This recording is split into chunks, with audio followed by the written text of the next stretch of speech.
Hey guys, tonight we sink into the candlelit world of ancient Greece, a place where the air itself seems thick with secrets, where mountains hide whispers, and where even a sneeze at the wrong moment might be taken as a sign from the gods. You're stepping into Delphi, the sacred navel of the world, where everyone from nervous farmers to swaggering kings came hoping to peek at their future. And, let's be honest, you probably wouldn't survive this trip without a sturdy pair of sandals and maybe a donkey to carry you uphill. But lucky for you, all you need right now is a blanket. So, before you get comfortable, take a moment to like the video and subscribe, but only if you genuinely enjoy what I do here. And let me know in the comments where you're listening from and what time it is in your corner of the world. Now, dim the lights, maybe turn on a fan for that soft background hum, and let's ease into tonight's journey together. You climb the winding stone path up Mount Parnassus. The cicadas sing like tiny rattles, and the sun glints off white marble ruins that seem to glow with their own quiet electricity. Ahead lies the Temple of Apollo, the beating heart of Delphi. Pilgrims shuffle in front of you, clutching laurel wreaths, honey jars, even goat figurines, bribes to tempt the gods into being just a little bit merciful. Everyone here is hoping for the same thing, certainty, even if it comes in riddles.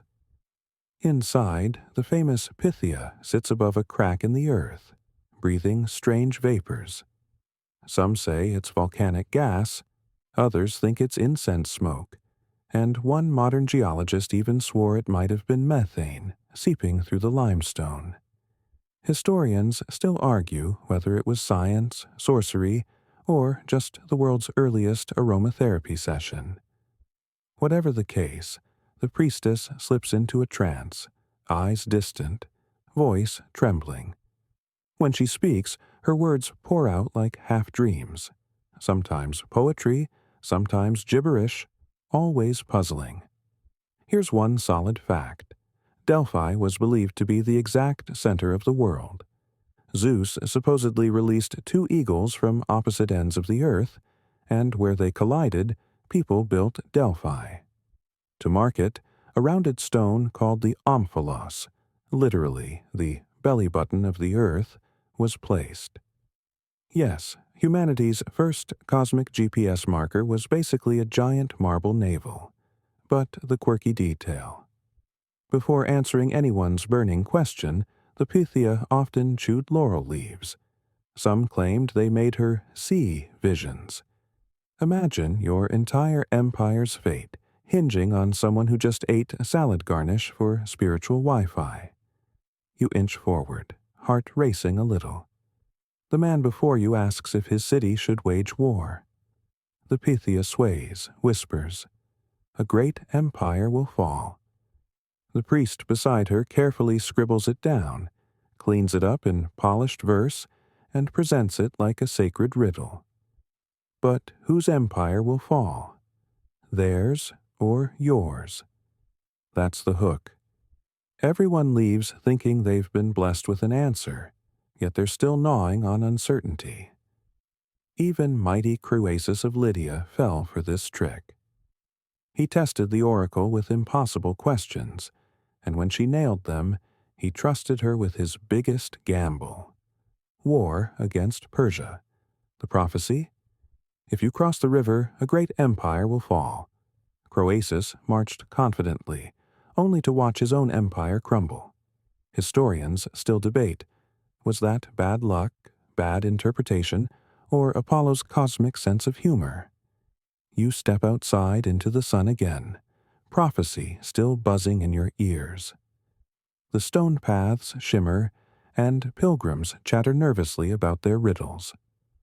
One farmer clutches his note like it's gold, convinced his olive trees will thrive.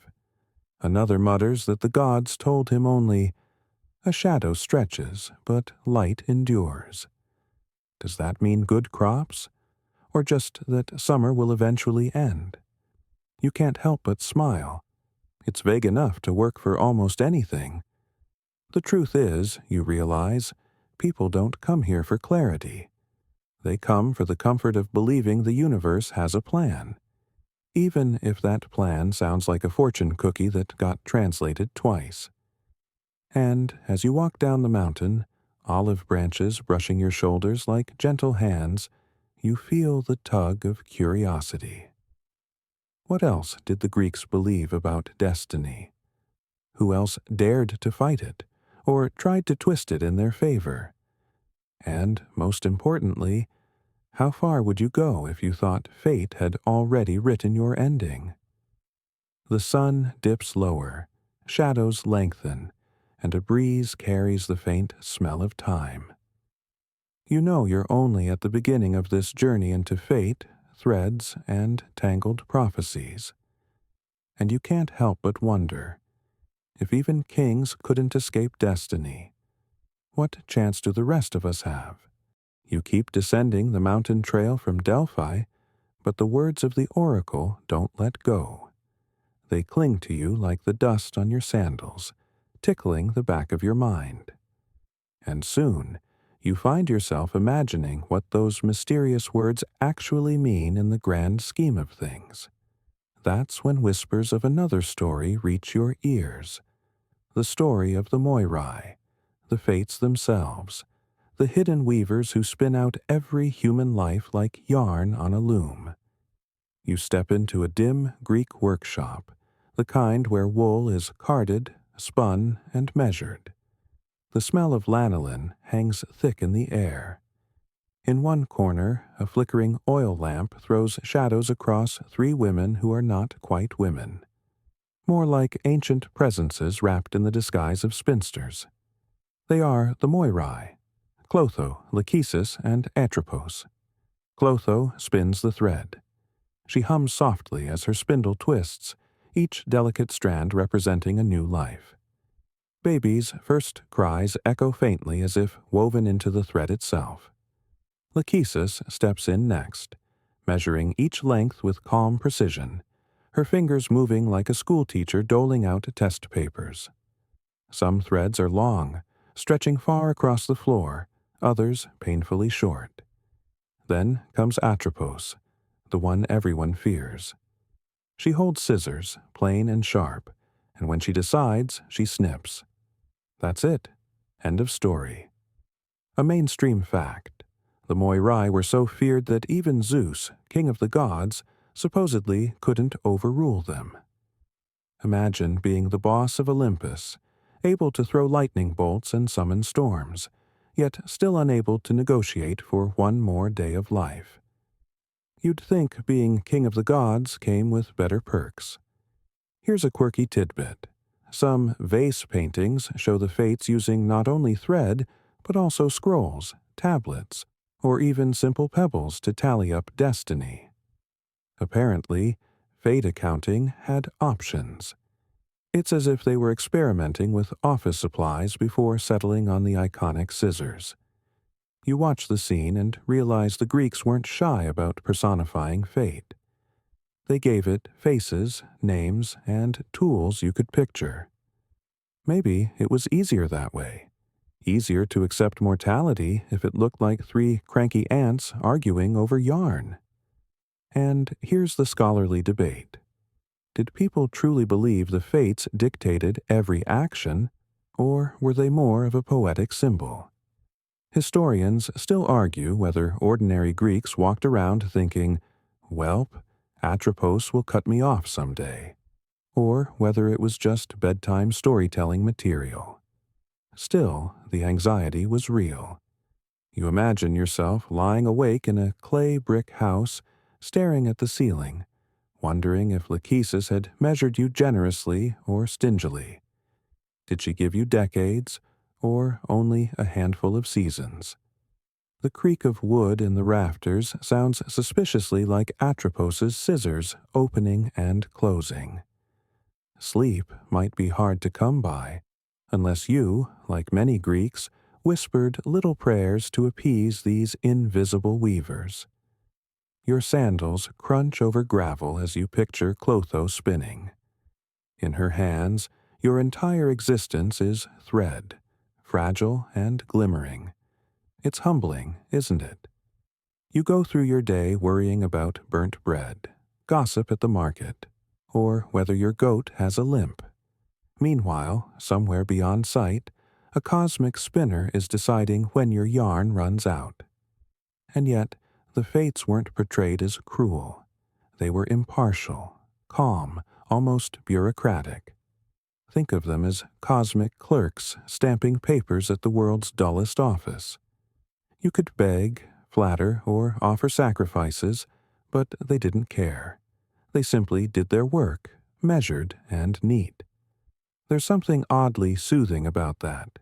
The idea that fate isn't personal. It just is.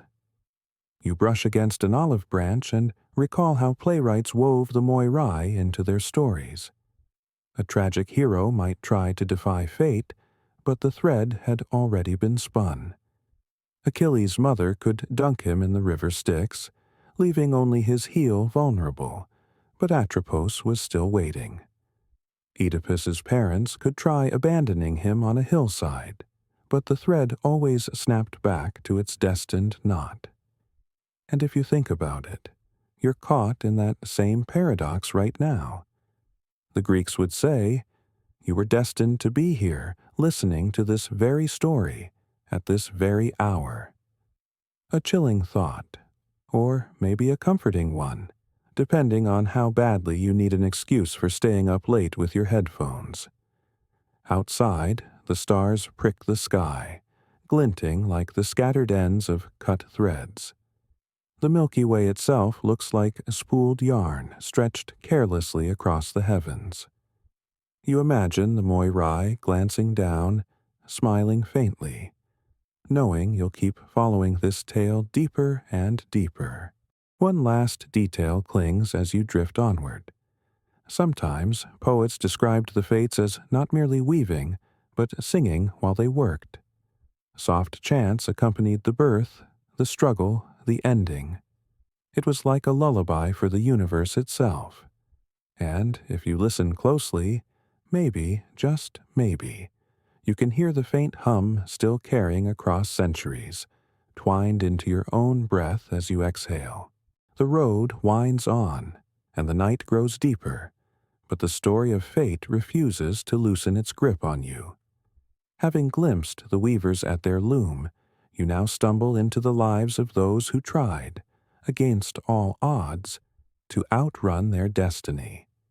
You think of heroes, men whose names still echo in dusty classrooms and on chipped amphorae. Men like Oedipus and Achilles.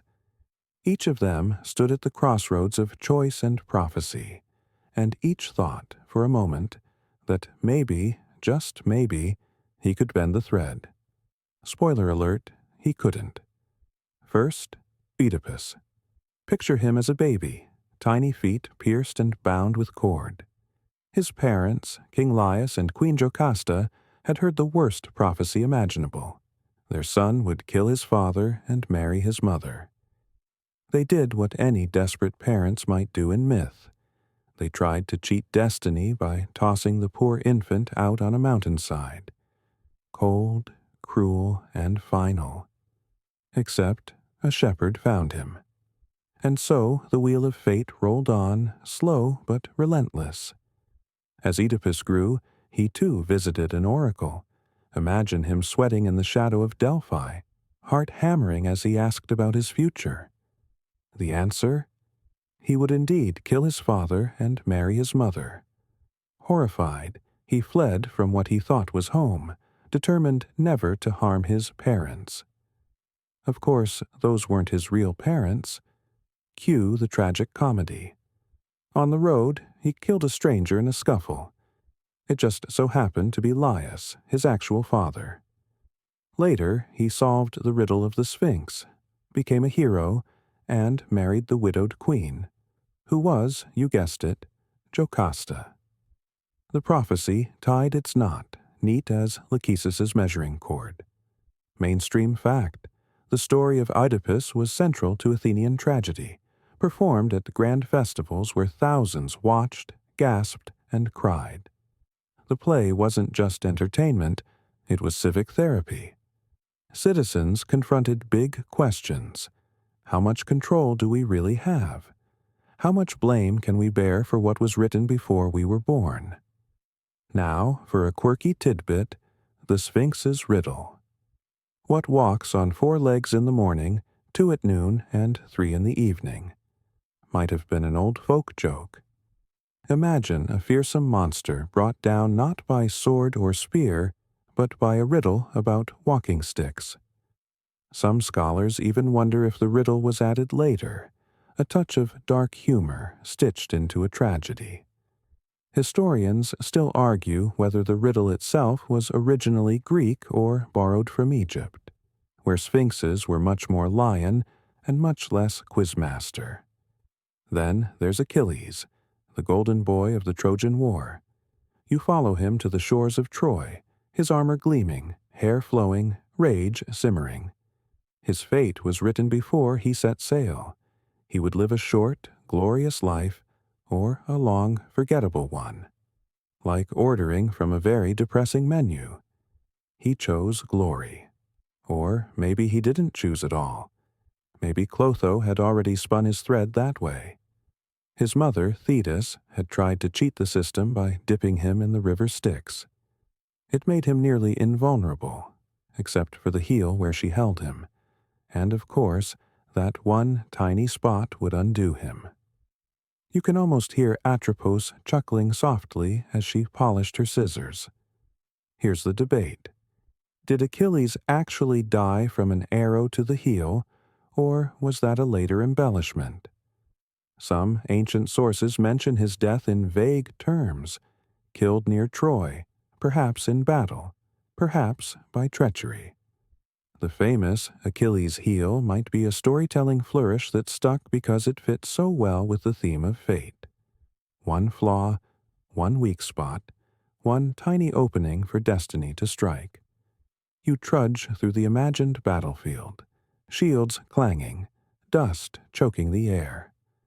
The heroes roar, convinced their choices matter, yet the fates hover like silent spectators, threads already measured. Oedipus's careful avoidance only led him into the prophecy's arms. Achilles' thirst for glory pulled him exactly where the loom had pointed. And you can't help but wonder how many of your own choices are truly yours, and how many are just you walking down a path already paved. But here's the strange comfort. In these stories, fate doesn't make life meaningless. It makes every step feel weightier, more precious. The Greeks didn't tell these tales to depress you, but to remind you, you're not immortal and you don't control everything. And yet, within the weave, you still laugh, still fight, still love. Achilles still sings to his lyre in the quiet evenings, and Oedipus still answers riddles no one else could solve. Destiny doesn't erase their humanity. It frames it. The night deepens and you hear the faint whisper of the loom again. Threads tighten, scissors glint, and you feel the uneasy thrill of knowing you can't look away. After all, if fate could catch heroes, what chance do the rest of us really have? But that's exactly why you lean in, eager to hear what happens next. You leave behind the roar of battlefields and the tragic stage lights of Oedipus's downfall. The thread now leads you into something quieter, more ordinary, though no less bound by destiny. The everyday lives of the Greeks themselves. Heroes and kings might make the headlines, but most of the time, fate was wrestled with at the market stalls, in smoky homes, and on village streets, where people lived small, unrecorded dramas. Imagine yourself in an Athenian agora at dawn. The marble paving stones are already warm under your sandals, and merchants shout lazily as they arrange figs, honey, and olives on their tables. You wander past a potter who is muttering under his breath, not about clay, but about whether the gods have already set the price of his wares. For him, fate isn't just about battles or dynasties. It's about whether today's bread will sell, or whether his neighbor's goat will mysteriously keel over and make the whole street smell like boiled leather. Mainstream fact. Ordinary Athenians genuinely debated fate and free will in daily conversation, influenced by philosophers like Democritus, who suggested the universe ran on atomic necessity, and by poets who swore fortune could twist at any moment. These weren't just academic musings. They trickled down into gossip and superstition. You might overhear someone argue that he missed the ferry because it was his fate, while another insists it was because he overslept after too much wine. And here's the quirky tidbit. Many households kept tiny protective charms, amulets carved with eyes, knots, or funny squiggles, believed to shield against the evil eye. The idea was that fate could be nudged, delayed, or softened with the right talisman. Imagine a woman wearing a little pendant shaped like a cucumber, not because it was fashionable, but because cucumbers symbolized fertility and growth. You can't make this stuff up. Well, the Greeks did, but still.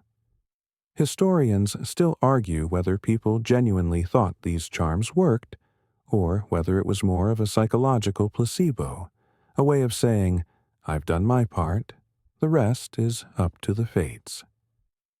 Either way, superstition gave people a sense of wiggle room inside the tight grip of destiny. You stroll deeper into the crowd and spot a group of old men sitting under an olive tree, debating loudly. One insists that fate is like a river. You can't stop its flow, but you can steer your boat within it. Another swears fate is a brick wall. Smack into it, and that's that. The third, with a sly grin, says fate is like a nosy neighbor who always turns up when you least want him. You chuckle, realizing that philosophy in Athens wasn't confined to classrooms. It lived in the banter of fishmongers and shepherds. The smell of fresh bread wafts from a stall, and you pause, watching a baker flip loaves onto a wooden shelf.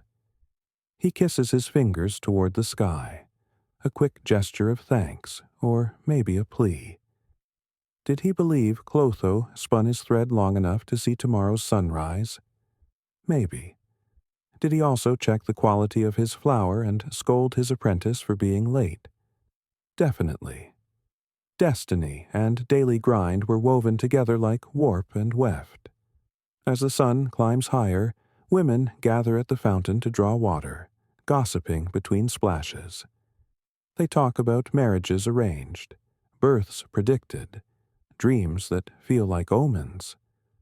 One woman recalls a nightmare of weaving black cloth and fears it means death is near. Another insists it simply means she ate too many olives before bed. That blend of solemnity and humor is so very Greek. Fate is never far away, but neither is laughter. Think of the farmer who plants seeds, muttering that Demeter will decide the harvest. Yet he still sharpens his plow and waters carefully, hedging his bets. Or the sailor who kisses an amulet before boarding, convinced Poseidon holds his fate, but also packs an extra oar just in case. The dance between faith in destiny and stubborn self-reliance is everywhere you look. And perhaps the most fascinating part. Children were taught early to accept fate, but also to test it. Boys learned proverbs like, "No one escapes the Moirai," yet they also played games of chance, rolling knuckle bones to tempt fortune. Even playtime was a rehearsal for grappling with destiny. As you leave the agora, the chatter of the market fades into a softer hum, like bees buzzing in thyme fields. You realize the ordinary Greeks weren't just passive in the face of fate. They questioned it, argued with it, teased it.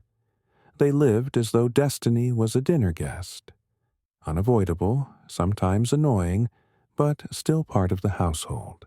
And so, as olive trees sway overhead, you carry with you the sense that fate wasn't just a stage for kings and heroes. It was baked into bread, whispered in lullabies, and bargained for in fish markets. And that realization leaves you with an itch of curiosity. If everyday people could joke about destiny while drawing water at the fountain, what happened when whole cities gathered together, when crowds filled theaters and festivals to watch fate play out on stage? As you slip away from the market, your thoughts still linger on the tales of fate woven through everyday lives. The Greeks didn't just discuss destiny in the privacy of their homes, they made it public. They took their questions about fate and free will to the grandest stage of all, the theater. And not just any theater, mind you, but the colossal, open-air amphitheaters where thousands of spectators crowded together to watch fate unfold before them, larger than life, writ in tragic verse. The actors performed not just for applause, but to confront humanity's deepest fears about destiny, fears as old as time itself. You find yourself seated at the edge of a great amphitheater, its stone seating ringing with the buzz of the crowd. The air is warm, heavy with the scent of roasting lamb from nearby vendors. A lone actor in a flowing robe steps onto the stage, holding a mask in one hand. You glance around, and the spectators, ancient Athenians, freshly bathed and dressed in simple tunics, are already shifting in their seats, eagerly anticipating the story that will unfold. Mainstream fact. Greek theater was built on the backbone of tragedy. Plays that were performed during festivals to honor Dionysus, god of wine and madness. These were no ordinary performances. The Greeks saw theater as a sacred experience, where the audience didn't just watch the characters on stage, they witnessed fate itself, playing out before them. The stories were always based on myth, but the way they were told often left the audience questioning. Do we really have a say in our lives, or are we all just acting in a drama scripted by some divine playwright? But here's the twist. The actors, those faces behind the masks, weren't just pretending. They were channeling the voices of the gods, embodying the characters whose fates were sealed long before the curtain rose. In these plays, fate wasn't a distant concept. It was personal. It walked alongside the characters, breathed with them, and often it was their very downfall. The characters didn't simply face destiny. They were trapped in it, just like everyone in the audience. And that's where the tragedy comes in.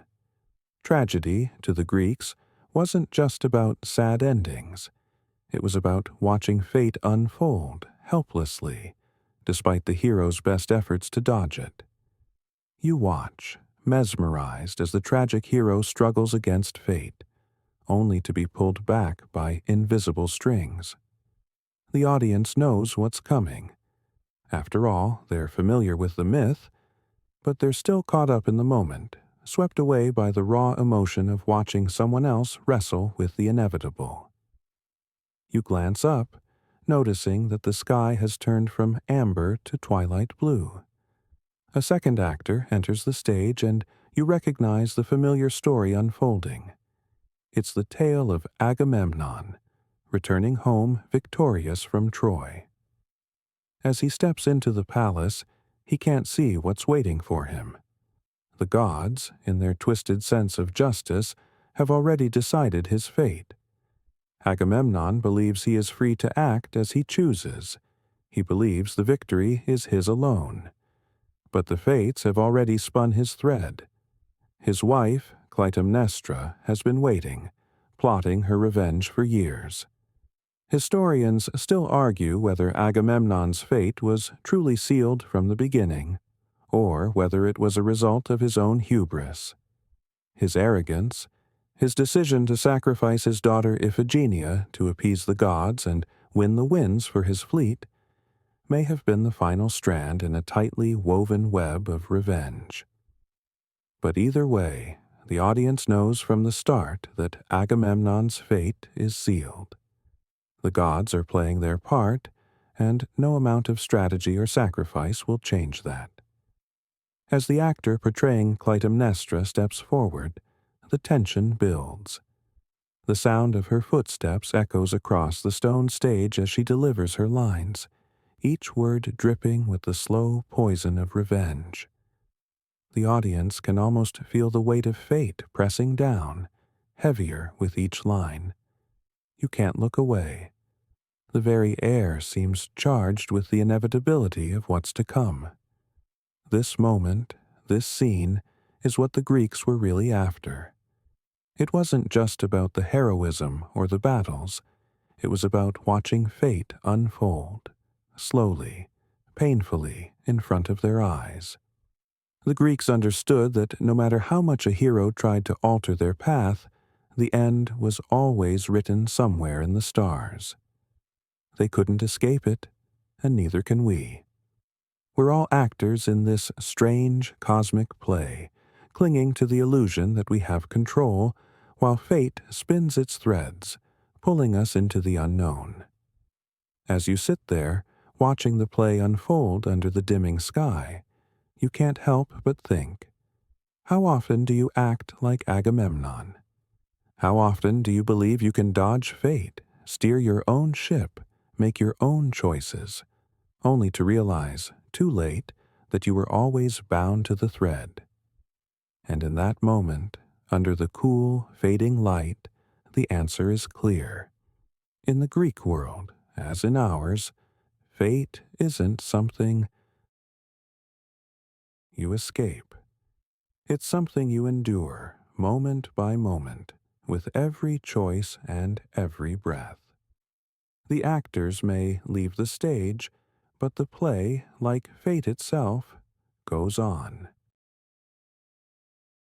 The night deepens as you rise from your seat in the amphitheater, the echoes of the play lingering in your mind like a melody that refuses to fade. You walk away from the crowd, still haunted by the tragic hero's fate. The stars now glimmer high above you, winking as if to remind you that even here, beneath the vastness of the universe, fate remains, silent, unyielding, a thread that runs through all things. In the silence of the night, your thoughts wander, and you find yourself pondering how the Greeks viewed the gods, the ultimate arbiters of fate. These weren't distant, uninvolved deities living on clouds. No, the gods were close. They watched, they interfered, and they made decisions that could send a man soaring to greatness, or send him crashing into the depths of despair.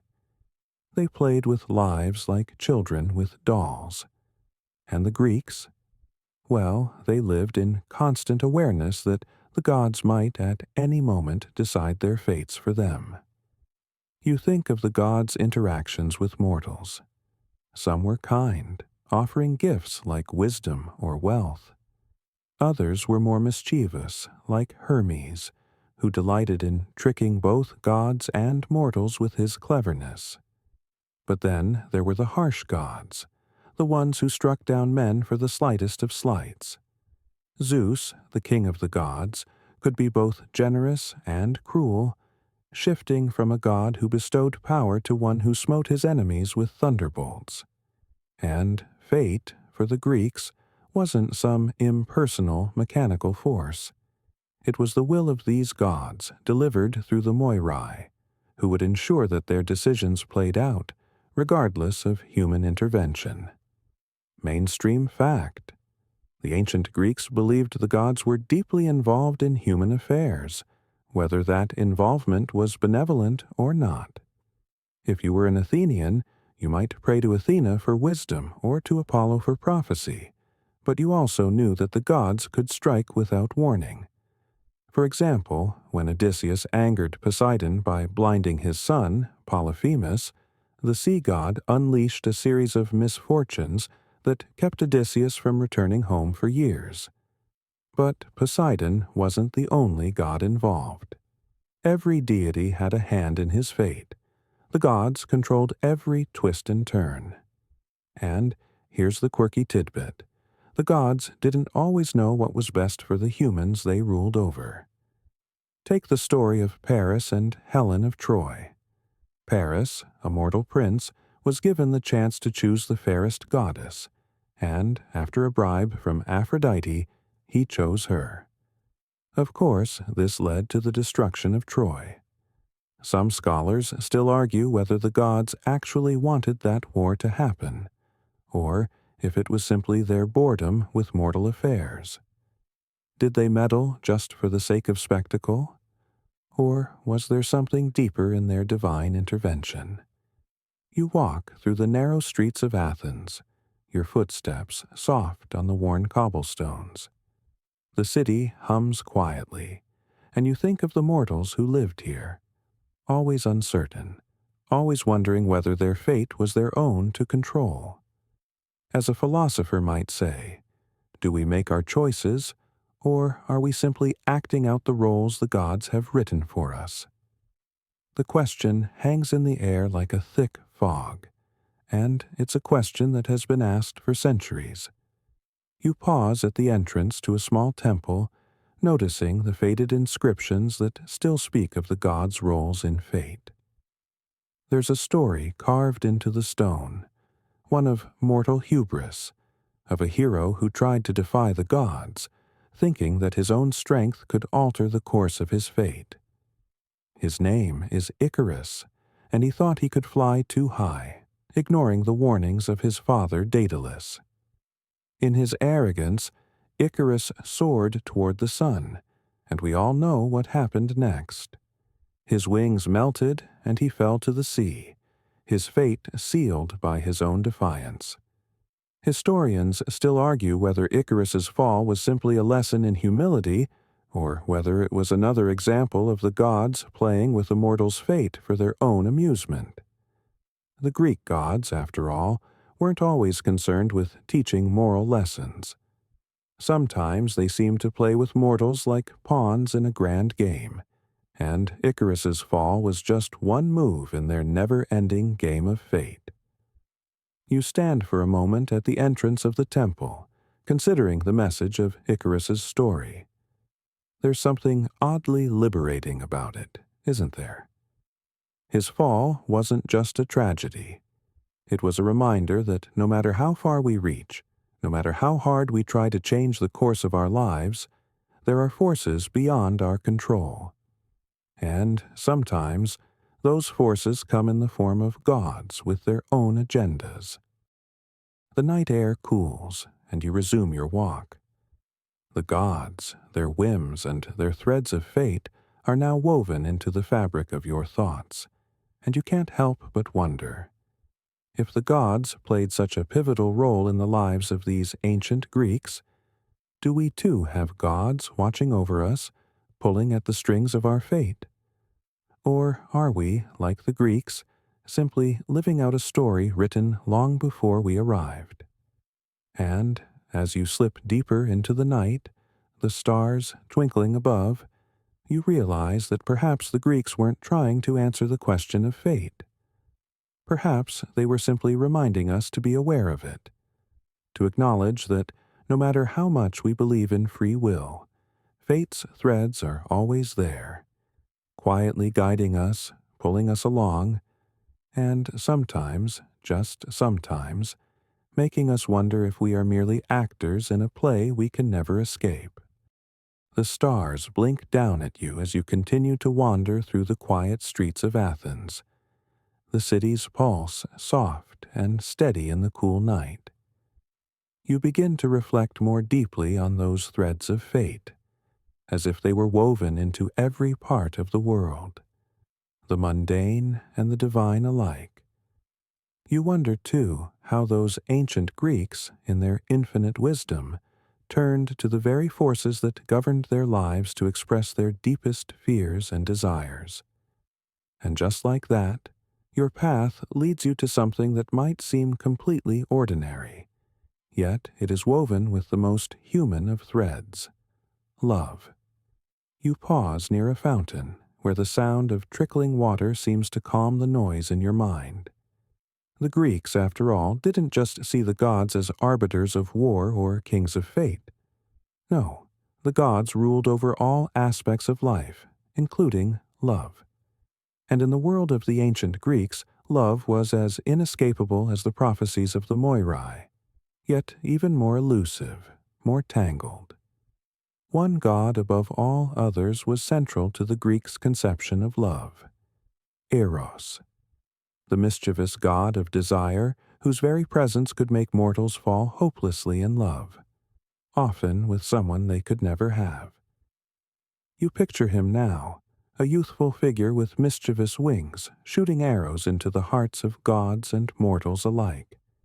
Each arrow, one for passion, another for heartbreak. You wonder, what would it be like to live in a world where love was as unpredictable as fate itself? Mainstream fact. Love in ancient Greece wasn't just about romance. The Greeks saw love in various forms: eros for romantic desire, philia for friendship, and agape for familial love. But it was Eros, the playful and unpredictable god, who captured their imagination. His arrows were not just symbols of fleeting passion, but the very embodiment of how love could turn a stable life upside down. Historians debate whether the Greeks viewed love as a divine gift, a curse, or something in between. But one thing is clear: it was always part of the cosmic weave of fate. The quirky tidbit: the Greeks had a fascinating tradition of matchmaking that involved consulting the gods directly. People would visit temples to pray for divine intervention in matters of the heart. They believed that the gods could send dreams or signs, perhaps a visit from the god Eros himself, or a vision of a perfect match. These divinely inspired matchmaking moments were treated with as much seriousness as a prophecy from the oracle. No one wanted to marry into a cursed family, after all. You stroll through the marketplace, imagining the laughter and gossip that would have filled the space. A woman speaks to her friends about a dream she had. Eros had appeared, striking her heart with an arrow. She blushes, and her friends laugh, teasing her about her divine love. And yet, for all their teasing, there's a deep, nervous energy in the air. In the Greek world, love wasn't just about finding someone to spend your days with. It was as much about navigating the chaotic, unpredictable pull of destiny. As you move deeper into the heart of Athens, you can almost feel the weight of a different kind of love. The love of those who tried to defy fate altogether. You think of Paris and Helen, the most famous lovers of Greek myth, whose love sparked the Trojan War. Their union was doomed from the beginning. Paris, guided by the goddess Aphrodite, was promised the most beautiful woman in the world. Helen, already married to Menelaus, fell in love with him and fled to Troy. The consequences? The destruction of Troy itself. Historians still debate whether Helen truly loved Paris, or whether she was a pawn in the game of gods who wanted to shake the foundations of the mortal world. Could it be that her love was another piece of the divine manipulation, woven into the tapestry of fate long before she was even born? In a quieter part of Athens, you imagine yourself at a symposium, watching philosophers argue over whether love is a blessing or a curse. Plato, for instance, described love as a ladder of desire, first for physical beauty, then for the beauty of the soul, and finally, the love of wisdom itself. But even Plato, with his philosophical musings, couldn't quite escape the fact that love, like fate, could be as unpredictable as the whims of the gods. You think of those Athenian citizens, sitting together, laughing, drinking wine, and discussing the mysteries of love and fate. They knew that love could not be controlled, no matter how much reason or philosophy they applied. And that's when it hits you. Love, just like fate, is something woven into the very fabric of existence. You can argue with it, try to manipulate it, or even attempt to avoid it, but in the end, love, like the fates, is something that decides for itself. The wind picks up, rustling the olive trees around you. You feel the pull of the ancient city, its past blending with the present. The Greeks believed that love was an inevitable force, just as fate was. They also believed that both were divine, and that perhaps in the end they were just two sides of the same coin. As the night deepens, you wonder, if you lived in this world, would you have embraced love's unpredictability? Would you have accepted the divine arrows of Eros? Or would you have fought against them, only to find that love, like fate, cannot be avoided? The answers, as always, lie in the threads, woven together in a tapestry so complex, so infinite, that none of us can ever truly untangle it. As the night continues its gentle sweep across the city, you can't help but notice how the shadows seem to stretch and shift, like the hands of the Moirai themselves, threading time forward. The streets of Athens feel more alive now, the whispers of the past echoing in the corners of the present.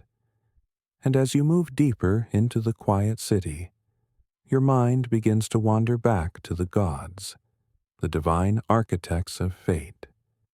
You've seen how they played with mortals, how they twisted love, how they created tragedy.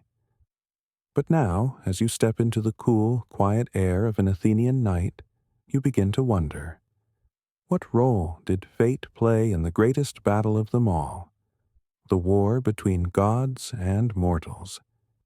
You find yourself standing before a grand marble statue, the likeness of Ares, god of war. His face is fierce, a look of eternal determination carved into the stone. The Greeks believed that the gods weren't just distant spectators in their lives.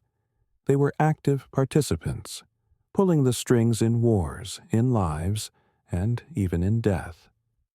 Ares, for instance, was not just a figure of bloodlust and violence. He was a symbol of the brutal clash of fates that often played out on the battlefield.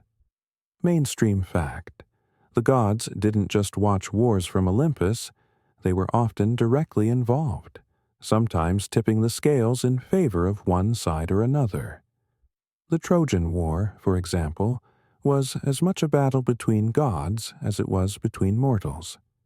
Apollo, Athena, and Hera all took sides, each god intervening in the battle to achieve their own goals. In fact, the war itself was sparked by a divine decision. Paris, the mortal prince, had to choose which goddess was the fairest, and his decision led to the destruction of Troy. Gods played favorites, and their influence over the fate of mortals was undeniable. But here's the quirky tidbit. While the gods were believed to control fate, there were moments in Greek myth where mortals almost seemed to gain the upper hand. Take the story of Heracles, for instance. Despite being bound by prophecies, laborious tasks, and the whims of gods, he pushed through it all. Heracles' story is the epitome of a hero struggling with fate, proving that even in a world where the gods controlled so much, mortals could still fight back, sometimes creating their own destiny. Historians debate whether this was a sign of human resilience or simply another way for the Greeks to show their admiration for their greatest hero. You linger for a moment before the statue of Ares, watching the flickering of torchlight in the distance. War was something the Greeks understood all too well. It was a part of their lives, woven into their very culture. The Greeks didn't just honor war, they honored the gods who waged it. They understood that in a world ruled by gods, mortal suffering in battle could be nothing more than a play in which they were mere actors. Fate, after all, wasn't a concept reserved for the peaceful parts of life. It was just as active in blood and steel as it was in love or wisdom. And then, almost as if to answer your thoughts, a distant cry rises in the night, a mournful sound carried by the wind. It's the sound of a tragedy, the kind of war cry that would have been heard in the heat of battle, the kind of cry that tells you fate has claimed its next victim. You realize then that, in the Greek worldview, wars weren't just about men and weapons. They were about the very fabric of destiny itself being torn and rewritten. Every battle, every clash of swords, was a new thread woven into the larger tapestry of fate. You can't help but feel that weight, that pressure. The gods were involved in every battle, every war, as much as they were in every human decision. The Greeks saw their lives not just as battles for survival, but as battles against the whims of fate itself. Whether in love, war, or wisdom, the struggle against fate was the defining struggle of the human condition. And it's that very struggle that has carried on through the ages, echoed in every story, every poem, every whispered prayer. As the wind shifts, you feel the pull of the city's past and present, the fate of Troy, the rage of Achilles, the endless quest for honor and glory. All these stories are intertwined with the fates of ordinary men and women. The Greeks might have seen their lives as the playthings of the gods, but they also lived with the belief that they could bend fate with enough willpower, enough cunning, or enough bravery. And whether you're a mortal or a god, there's something undeniably powerful in that belief. The idea that even if fate has already spun the thread, there's always room for one last twist. You continue your walk through the quiet streets, the torchlight flickering in the distance. The night feels thick with possibility, as though the threads of your own life are being woven too, in ways you can't fully understand. And, as you step into the shadows, you realize something profound. Maybe that's the real secret of fate. It's not just about being helpless against the inevitable. It's about knowing that no matter how much we try to control it, we're always a part of the grand design. Actors in a play that stretches through time, woven by gods, and played out in the hearts of mortals. The stillness of the night feels heavier now, almost suffocating in its depth. The streets of Athens are quiet, the echoes of the past blending with the present. As you walk, you reflect on everything you've seen so far. Gods pulling the strings, mortals battling against their fates, love and loss as inevitable as the turning of the seasons. It all seems so tangled, so inextricably connected, like a knot in a thread you can't untangle. You can feel it deep in your bones now. Fate's grip, tighter than ever, pulling you towards something. But what? And then, just as you begin to lose yourself in these musings, you find yourself before a different kind of monument, one that is, in many ways, just as monumental as any statue of Ares or temple to Apollo. It is the humble tomb of a man whose fate, unlike those of the gods or the heroes, was sealed not by grand prophecies, but by the quiet decisions of his own life. Socrates, the man whose life was dedicated to questioning fate, choice, and the very nature of the human soul, is at rest here. His death was inevitable, some might say, but the choices he made in his final days were all his own. You step softly into the quiet space, the stone of the tomb cool cool beneath your hand. Socrates' death was a moment of pure human agency.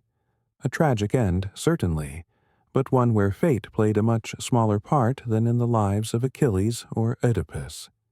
He had been sentenced to death for corrupting the youth of Athens and impiety. His friends begged him to escape, to defy the verdict, but Socrates chose to drink the hemlock. He chose to face death as calmly as he had lived. Mainstream fact. Socrates' death was as much a philosophical statement as it was a tragic event. His decision to embrace his fate, rather than fight against it, was a direct challenge to the ideas of fate and destiny that so permeated Greek thought. Where others would have seen death as something to avoid at all costs, Socrates saw it as an opportunity to fulfill his philosophical duty, to seek wisdom in life and in death. His final words, "Crato, we owe a rooster to Asclepius.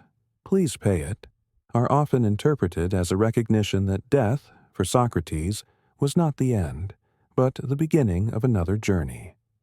But here's the quirky tidbit. Socrates, with all his philosophical pondering, seemed surprisingly unconcerned with the fate of his body after death. He told his friends that his soul would continue on its journey, and that it was up to the gods to determine where it would go. But the body, that was just a temporary vessel, no more important than the clothes he wore. This reflects a key aspect of Greek thought. Even in death, the gods were in control, but the soul, the essence of who someone was, had its own fate to follow, one that might transcend even death itself. Historians still debate whether Socrates truly believed in the immortality of the soul, or whether he used it as a comforting final thought for his friends. Was his calmness in the face of death a philosophical stance or simply an acceptance of what he could not change? Either way, his death stands as a defiant challenge to the idea that fate was an inescapable force. As you stand there in front of his tomb, the quiet settles around you, almost reverently. Socrates didn't see himself as a pawn in some divine game. He saw himself as a free man, someone who could choose, even in the face of death, how to respond to the forces that shaped his life. His fate, to him, wasn't preordained.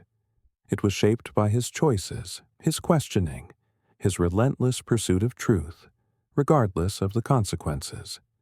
And, in a way, his acceptance of his fate was the ultimate act of free will, accepting that, sometimes, the greatest form of freedom is the ability to face the inevitable with grace. You can feel the weight of his philosophy as you continue on your path, your footsteps now quiet in the dim light of the night.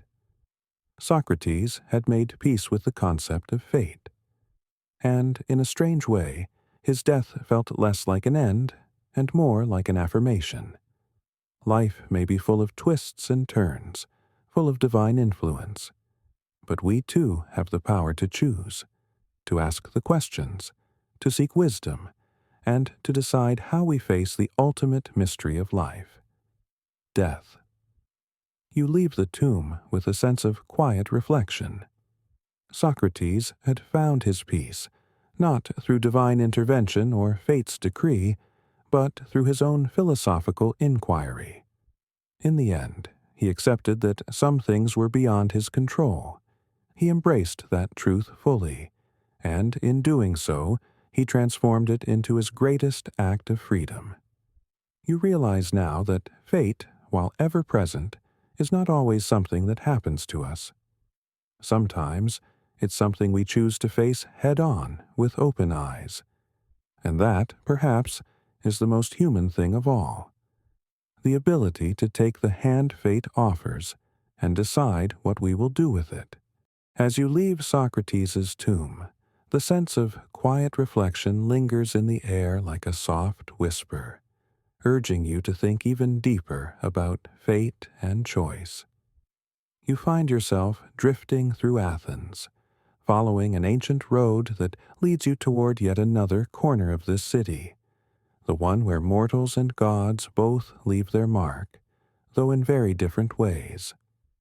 The road bends slightly, and there, nestled against the city's edge, you come upon a familiar and enduring symbol, a temple dedicated to Athena, the goddess of wisdom.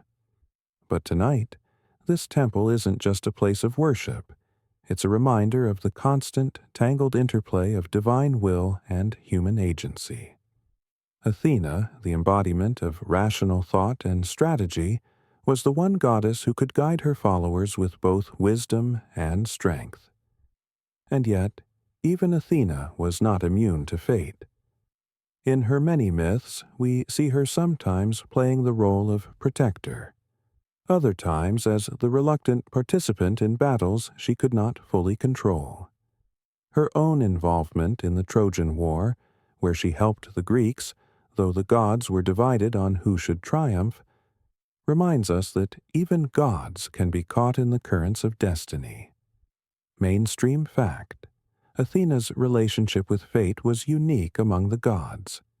Unlike Ares, who reveled in the chaos of war, or Apollo, whose prophecies always carried an air of inevitability, Athena operated in the space between wisdom and warfare, between foresight and conflict. She didn't simply accept fate. She fought to shape it, using her intellect, her strategy, and sometimes even her divine interventions to guide outcomes. It's as though she understood that the key to fate wasn't simply resignation to it, but the ability to carve a path through it. Yet, even with all her wisdom, Athena wasn't exempt from the whims of the gods. She may have helped strategize the fall of Troy, but that very war was set into motion by the will of the gods, not by mortal hands.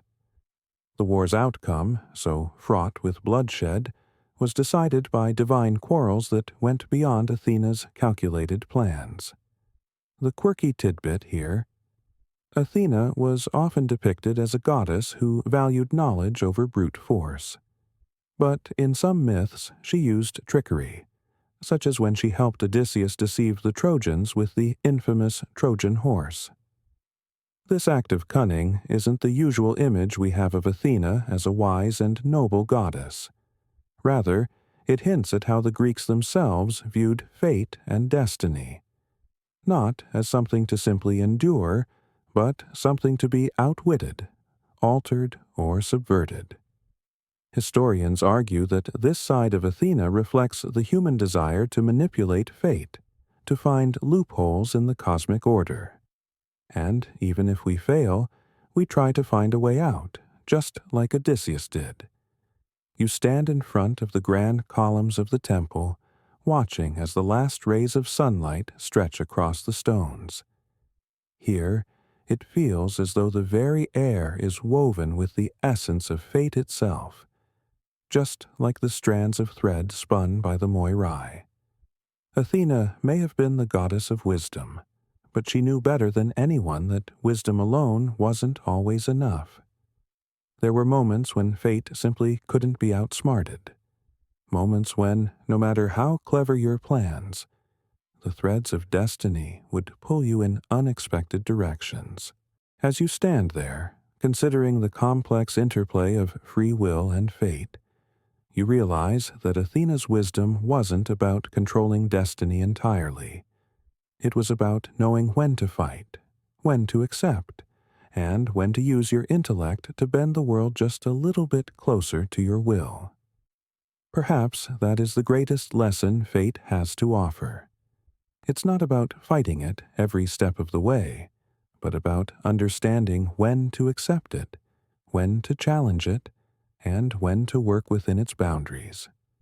You wander deeper into the temple, the sound of your footsteps soft on the marble. As the night falls around you, a faint breeze stirs, and you hear the soft rustle of olive branches. You think about how many times the Greeks, both gods and mortals, struggled against fate. They wrestled, they bargained, they fought, but in the end they all seem to reach a similar conclusion. Destiny may guide us, but it doesn't define us.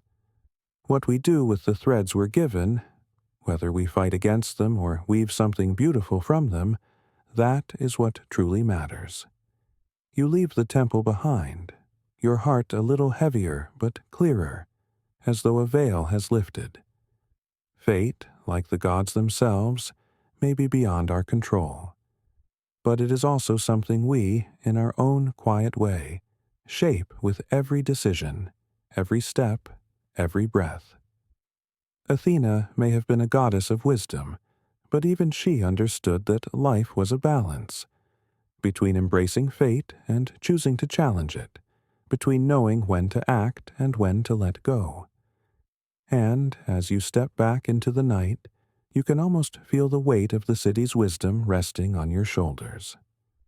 Perhaps that's the true beauty of fate. It's not something to fear or to fight, but something to understand, and, in that understanding, find your peace. As the soft breeze pushes you forward, you sense the weight of Athens in the night. The city feels timeless now, a space where the ideas of gods, mortals, and fate intertwine like a fabric worn thin by centuries of contemplation. Your journey through the city is winding down, but your thoughts remain tangled in the threads of fate, destiny, and choice. After all, the Greeks had always understood the delicate balance of these forces. It wasn't just about the grand battles or the dramatic myths. It was also about the smaller, quieter moments, the ones that occurred behind closed doors, in the quiet corners of life. You find yourself at a familiar place now, the agora, the heart of the city. But tonight, it's not bustling with merchants or philosophers arguing their latest point. Instead, it's quiet, nearly deserted, save for a few scattered figures deep in thought. The stars overhead seem to have gathered a little closer, their light softer. It's in this quiet moment, under the stars, that you begin to think more about how the Greeks viewed fate not only in grand stories, but in their everyday decisions. The most intriguing thing you realize is that while the gods and heroes were bound by fate, the everyday Athenian had a different relationship with it. Life in Athens, while undoubtedly full of philosophical musings about the will of the gods, was also about personal responsibility. How do you make choices when you don't know whether the gods are watching? How do you embrace your fate, or defy it, when it's not written in any oracle's prophecy, but rather in the simple decisions of your daily life? Mainstream fact. The Greeks believed that individuals had the power to shape their own fates to an extent.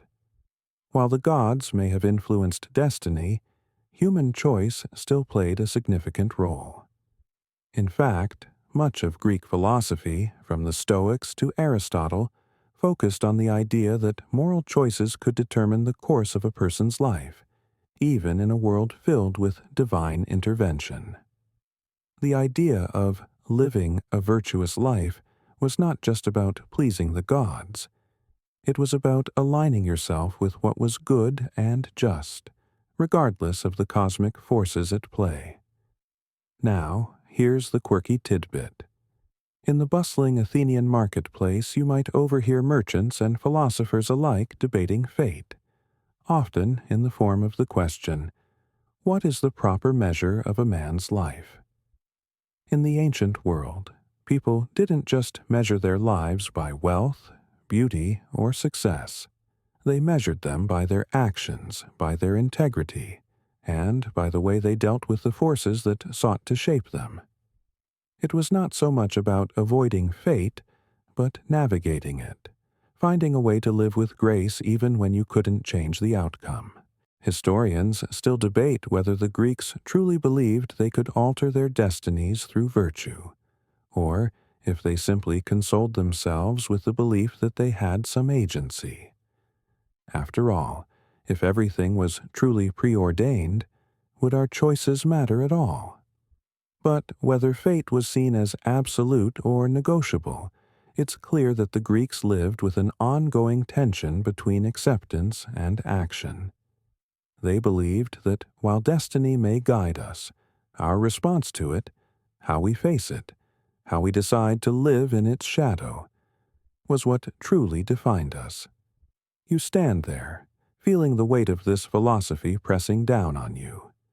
The marketplace, once a chaotic hub of commerce and gossip, now feels like a space for quiet reflection, as if the heart of Athens itself is inviting you to pause and think. You realize that the Greeks didn't see life as a battle against fate, but rather a dance with it. They understood that fate was ever present, but that how we lived with it, whether we accepted, defied, or even embraced it, was where the real story of our lives was written. You think of the many lives that have passed through this city: philosophers, warriors, merchants, poets, and how each of them struggled with this same question. What is fate, and what is free will? They weren't always seeking answers from the gods or oracles. Sometimes the answer came in their choices, in the small, quiet ways they navigated the web of destiny. As you leave the agora and wander through the streets once more, you begin to understand the deeper wisdom of Athens. Fate might control the major events of your life, but it's in the small moments, the ones where choice and action meet, that you truly make your mark. And perhaps that's the secret the Greeks understood. Fate is not something to fear. It's something to live with, something to work around, and something to shape bit by bit with each decision we make. The night stretches on, and as you continue your walk through Athens, the threads of fate seem a little less heavy, a little more like something you can hold in your hands, something you can influence. It's not about trying to outrun destiny. It's about knowing how to walk alongside it, making choices that align with what's good, just, and true. And that, in the end, is the most human response to fate of all. The streets of Athens begin to quiet even further as the night deepens. The air, once warm and bustling with the whispers of the city's daily hustle, now carries the cool, crisp scent of the sea. You continue your walk through the empty streets, your footsteps muted by the silence that seems to hang heavy with the weight of history.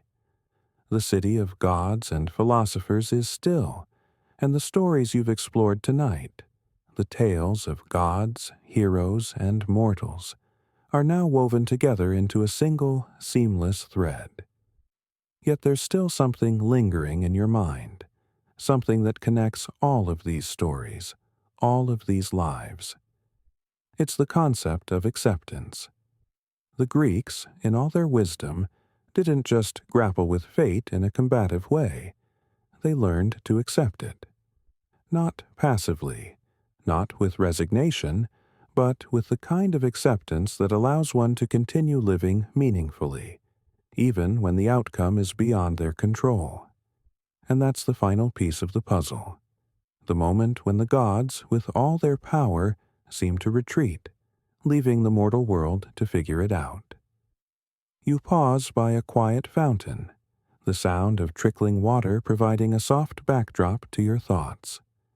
The moonlight reflects off the still surface, and for a moment it feels as though you're staring into a mirror of the past. In that reflection, you see the faces of those who accepted their fates with dignity: heroes, philosophers, and even ordinary Athenian citizens, each finding a way to live with the knowledge that destiny was not theirs to control. Mainstream fact. The Stoics, a group of philosophers who flourished in Athens and later in Rome, were perhaps the best example of this kind of acceptance. They believed that while we cannot control the events of the world, we can control our reactions to them. The Stoics taught that the key to a fulfilling life wasn't in avoiding adversity, but in meeting it with calmness and rationality. They argued that external events, whether they were the actions of the gods, the whims of fate, or the cruelty of others, were simply things to be endured, and that true freedom came from the way we chose to respond. The Stoic idea of accepting fate wasn't about resignation. It was about recognizing that while we can't control the larger forces at play, we still have the power to shape our own response. The ancient philosopher Epictetus, for instance, often said, "We cannot choose our external circumstances, but we can always choose how we respond to them." This philosophy didn't deny fate. It accepted it, even embraced it, as an opportunity for inner strength.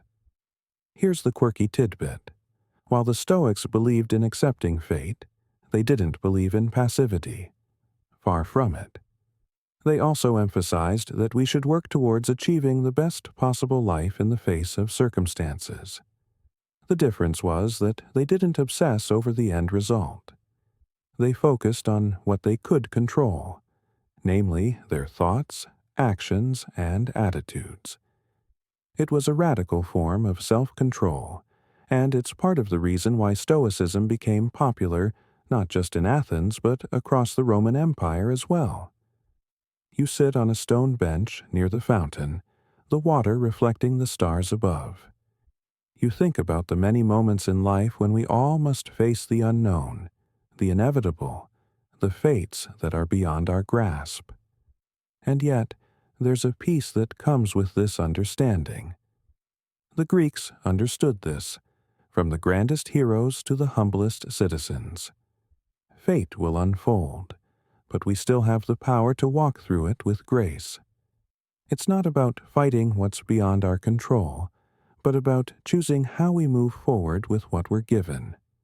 It's this idea of acceptance that connects the stories of the gods and mortals alike. Whether it's Achilles, whose life was carved by fate but who chose to embrace his glory, or Socrates, who accepted the consequences of his actions with unshaken calm. The Greeks showed that true strength wasn't in resisting fate, but in learning how to live alongside it. As you sit there, feeling the cool night air on your skin, the quiet of the city settling in around you, you begin to understand the deeper wisdom of the Greeks. Fate isn't something to fear or fight against. It's a force that shapes our lives, but it doesn't define us. What defines us is how we live within it, how we accept its pull, and how we respond when the threads of destiny twist in ways we didn't expect. And in that moment, you realize that the greatest lesson fate has to offer is this: it is not our power over the future that matters, but our ability to live fully in the present, knowing that, just like the Greeks, we too are part of a much larger story. A story that is constantly shifting, constantly unfolding, and that, ultimately, we are all just players in. As the night grows even darker, you stand up, ready to continue your walk through the ancient city. The stars above twinkle softly, the same stars that have guided countless souls through the ages. The thread of fate continues its silent pull, and you, like those before you, are carried along, learning, adapting, and, perhaps most importantly, living. As the night deepens further, the city's hum falls to a near silence. The air feels cool now, but there's a sense of finality, like the last lingering whispers of the day. You walk on, your mind still spinning with the vastness of the Greek understanding of fate and how it intertwined with the very core of life: choice, suffering, love, wisdom, and death. All of these were strands woven together in the cosmic loom, and the Greeks, with their sharp minds and passionate hearts, had tried, in their own way, to come to terms with it. But even they couldn't answer all the questions that lingered in the night air. And just when you think that you've explored the depths of fate in Greek thought, there's one more place to visit. The sacred ground where gods and mortals meet in ways that transcend the tangible. You make your way through the streets, the stone pathways now familiar underfoot, and arrive at a small, hidden sanctuary near the edge of the city. The temple is unassuming, not grand like the Parthenon, but humble and quiet, with the scent of incense lingering in the air. This is a temple dedicated to Asclepius, the god of healing, a reminder that fate, while often dark and cruel, has its moments of light. The Greek gods, after all, were not just vengeful beings. They were also compassionate, capable of offering aid when it was most needed. Asclepius, unlike many of the other gods you've encountered in the city, wasn't focused on grand prophecies or wars. His was the fate of healing, of curing the ill, of easing suffering. And for many Greeks, Asclepius represented the possibility that, while fate could be harsh, there was always hope for intervention, an idea that offered them comfort even in the most difficult of times. Mainstream fact. Asclepius was known as the god who could restore life to the dead, a miraculous power that set him apart from the other gods. His temples, scattered across the Greek world, were places of worship and healing, where the sick would seek divine intervention. In these sanctuaries, priests and healers would use a combination of prayer, rituals, and the god's divine favor to treat ailments. Patients would sleep in the temple overnight in the hopes of receiving a dream from Asclepius, a vision of healing that might provide them with answers, or even cure them entirely. The quirky tidbit here is that Asclepius's temples were often known for their strange and mystical rituals. People would come to the temples suffering from everything from headaches to fever, and sometimes they would enter a sacred chamber to sleep on special, healing beds. These beds were supposed to be imbued with divine energy, and the temple priests would often interpret the dreams of the patients, believing that Asclepius himself had communicated with them through visions. Historians still argue whether these dreams were real or simply the product of the patients' minds. But one thing was certain. In these sacred places, people placed their faith in the possibility of healing, even when all else seemed lost. You stand before the temple now, the quiet stillness of the place sinking into your bones. Here, you realize, is where the Greeks acknowledged that fate, for all its power, was not always cruel or indifferent. Sometimes, fate offered a chance for healing, for second chances, for rebirth. Asclepius's gift of life and healing was a reminder that even in a world ruled by destiny, there was always the possibility of change, of recovery, of a new beginning. And yet, the temple also reminds you that even this divine intervention was not always certain. There was no guarantee that the god would grant healing. In fact, many who came to Asclepius's temples left without the cures they sought. The Greeks understood that healing was a part of the cosmic balance, but it was not something that could be guaranteed or forced.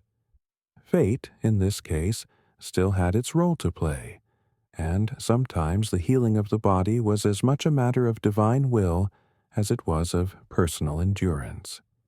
You take a deep breath, absorbing the peace of the sanctuary. You realize that in the Greek view, the gods' roles weren't always about controlling the fates of mortals.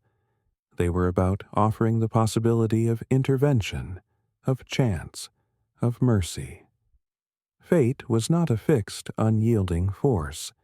It could be bent, softened, and sometimes even rewritten. And in that sense, Asclepius embodied the most human aspect of all, the hope that even in the face of unavoidable suffering, there could be an opportunity for healing, As you turn to leave, the soft breeze carries the scent of incense once more, and you're filled with the strange peace of understanding. The Greeks didn't shy away from fate. They wrestled with it, questioned it, feared it, and, most importantly, they lived alongside it. But they also sought ways to intervene, to make peace with it, and, at times, to alter its course. This duality between submission and resistance, between suffering and healing, was a key part of their worldview. It's what made them both resilient and wise in the face of life's uncertainties. With a quiet resolve, you leave the temple and walk through the now silent streets, each step echoing with the lessons of the gods, the heroes, and the philosophers. In the end, fate isn't something that can be easily defined or understood. But the Greeks, in their wisdom, taught us one of the most profound truths, that while we may never control fate, we can always choose how to live alongside it.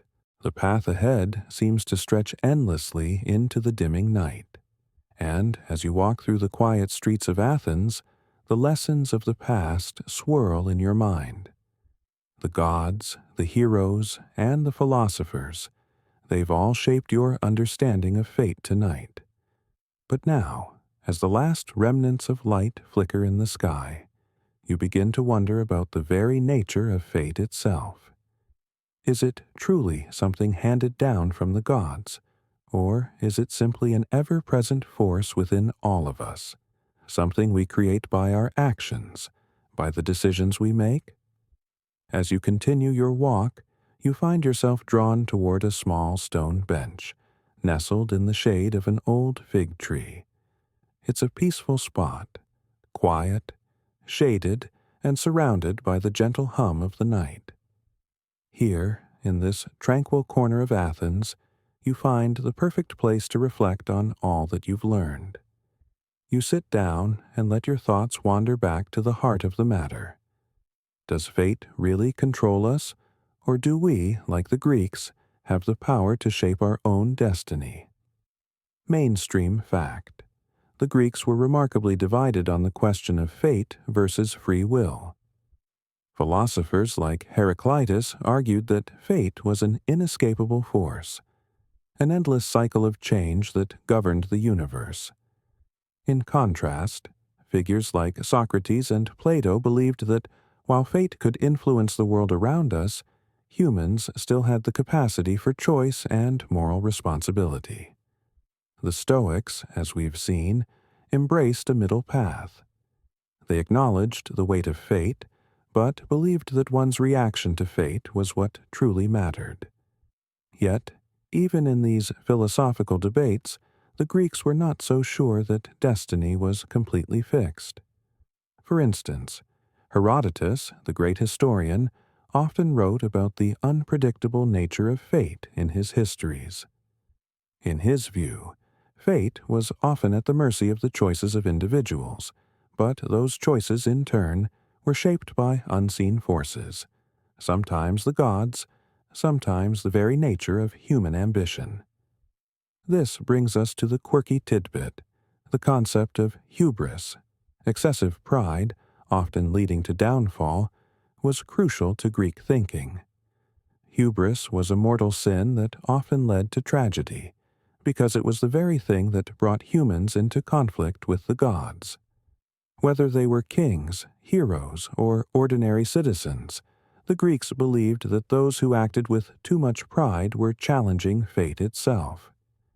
In many myths, it was this hubris, this refusal to acknowledge fate, that set off the chain of events leading to downfall.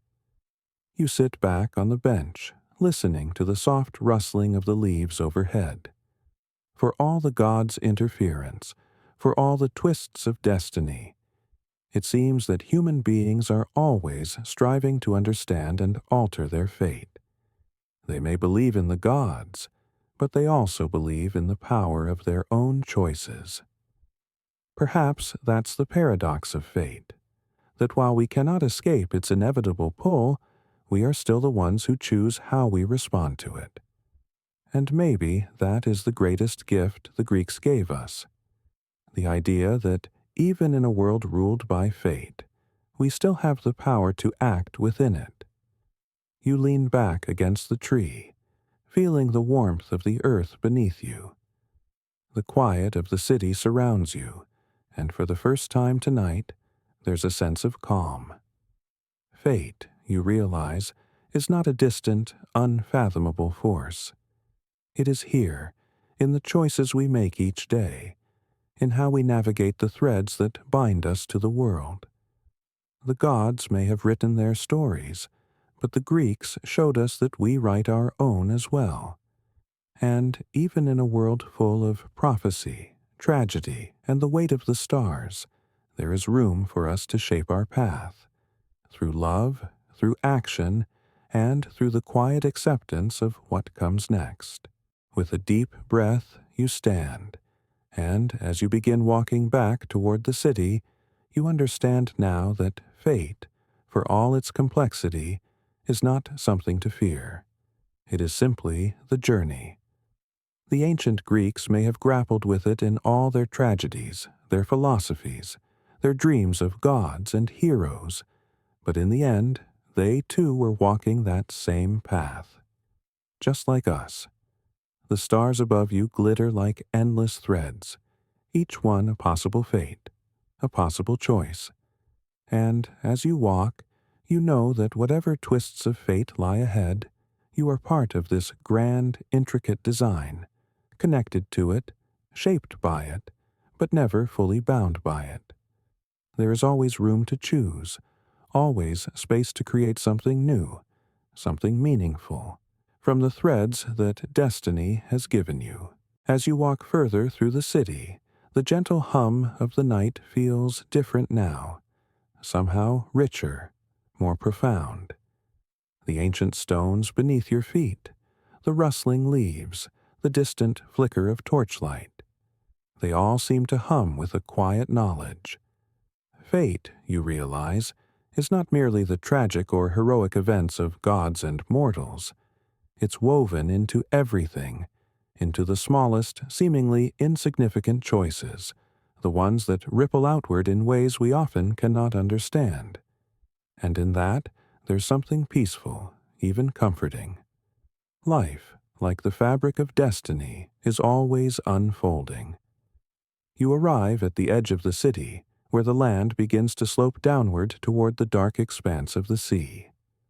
The salty breeze brushes against your skin, the soft sound of waves reaching your ears. You stop for a moment, breathing in the cool night air, and look out toward the horizon, where the sky and the sea meet in a seamless blend of darkness. It's a vast, infinite space, yet in that infinite space there's a curious stillness, as if everything has its place, even the unknown. The sea, like fate, stretches out endlessly before you. The ancient Greeks saw the sea as both a gift and a curse, an unpredictable force that could bring life or destroy it in a single moment. The myth of Odysseus comes to mind. He journeyed across the seas, trying to return home to Ithaca, while constantly battling the unpredictable tides and gods that sought to shape his fate. The waves represented both his greatest obstacle and the path to his eventual destiny. Every wave that crashed against his ship was a reminder that fate, while not always kind, would carry him home if he simply weathered the storm. Mainstream fact. The Greeks saw the sea as a metaphor for the larger forces of fate.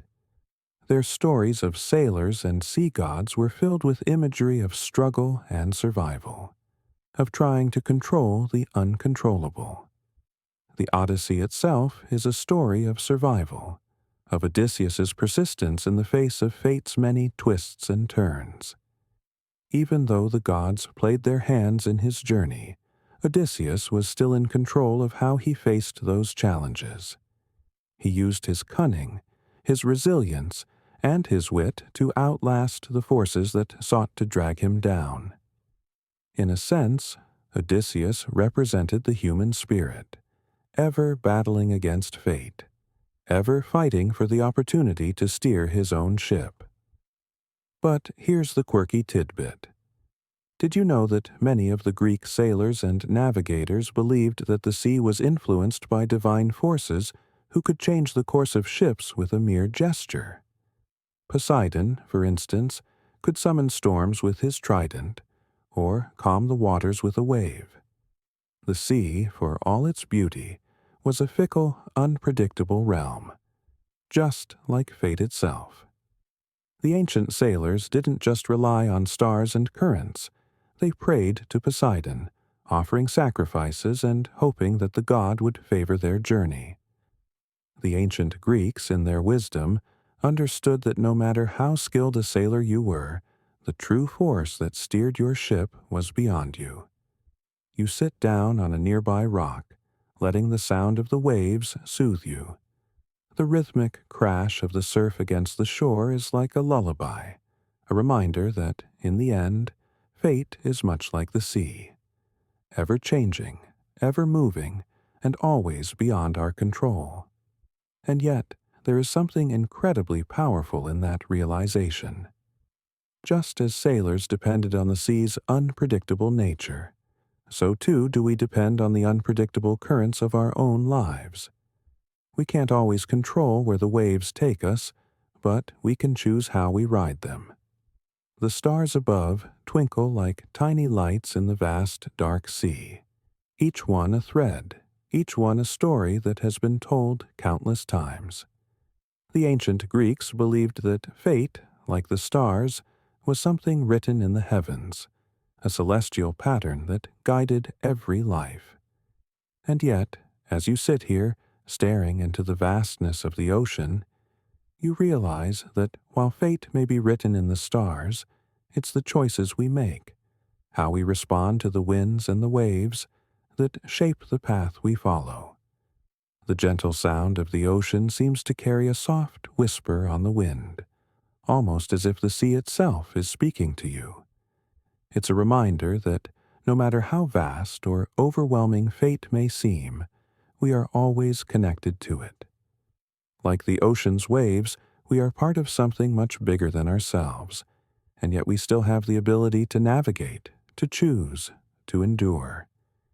It is this, the balance between acceptance and action, that gives life meaning, even when the path ahead is unclear. With the moon high above you, casting silver light across the water, you realize that fate isn't something to fear or fight. It's simply part of the journey. We all find ourselves caught in its currents, but we also have the power to choose how we sail forward. And in that choice, there is freedom. There is peace. As you stand up, you turn back toward the city, the distant lights of Athens twinkling in the night. The world may be vast, the future uncertain, but as you walk forward, you know this truth. While the gods may have written the story, we are the ones who live it. And in that, perhaps we can find the truest form of freedom. As you step away from the quiet shore, the vastness of the sea and the stillness of the night seem to remind you that the story of fate isn't just one written by gods or by the hand of destiny. It's a story we all share, one of moments, choices, and quiet acceptance. Fate may be beyond our control, like the shifting tides, but in the way we respond to it, in the way we navigate its currents, we write our own chapters. And as you make your way back toward the soft glow of Athens, where the echoes of ancient thoughts still whisper in the wind, remember this. The threads of fate may weave us together, but it is the choices we make, even in the quietest moments, that define us. Now, as you drift into the embrace of sleep, let go of your worries and let the stars guide you gently through the night, for tomorrow is another chapter in your own story, and the beauty of it lies in how you choose to live it. Sweet dreams.